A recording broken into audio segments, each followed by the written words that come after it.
मुरगुडला महापुराचा वेढा. पुराच्या पाण्यात अडकलेला ट्रक जेसीबीनं. मुरगुड इथं महापूर रक्षक दल आणि मुरगुड नगरपालिका कर्मचारी, सामाजिक कार्यकर्ते यांचा या कामी पुढाकार. मुरगुड इथं वेदगंगा नदीला मोठा महापूर आलाय. बंगळुरूहून आलेल्या एका ट्रकला पाण्याचा अंदाज न आल्यामुळे चालकानं पुराच्या पाण्यात तब्बल 1 किलोमीटर पर्यंत ट्रक नेला. पुढे पाणी जास्त असल्याचं समजत असल्यानं गाडी रिव्हर्स आणण्याचा प्रयत्न केला असता गाडी पाण्यातच बंद पडली.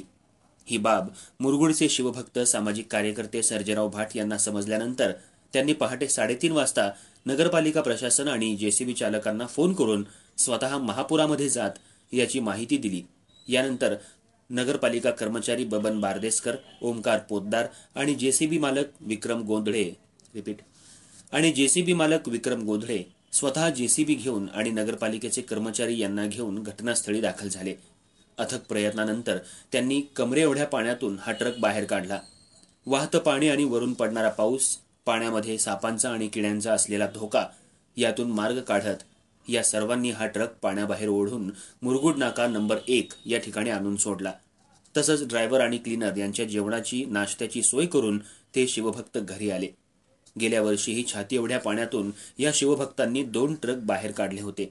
यावर्षीही त्यांनी ट्रक बाहेर काढला. याबद्दल मुरगुड शहरासह परिसरामधून त्यांचं कौतुक होतंय. त्यांना नगरपालिकेचं सहकार्य लाभलं. यावेळी शिवभक्त, सामाजिक कार्यकर्ते सर्जेराव भाट, बबन बारदेसकर, ओमकार पोद्दार, विक्रम गोंधळे, भिकाजी कांबळे, मोहन कांबळे, विशाल कांबळे, अमित कांबळे उपस्थित होते. न्यूज शाहीसाठी मुरगुड प्रतिनिधी सर्जेराव भाट. गोकुळचं श्रीखंड अगदी जिभेवर रेंगाळणारं. जिभेवरच नाही तर मनावरही रेंगाळणारं. गोकुळ श्रीखंड, मनावर रेंगाळणारं.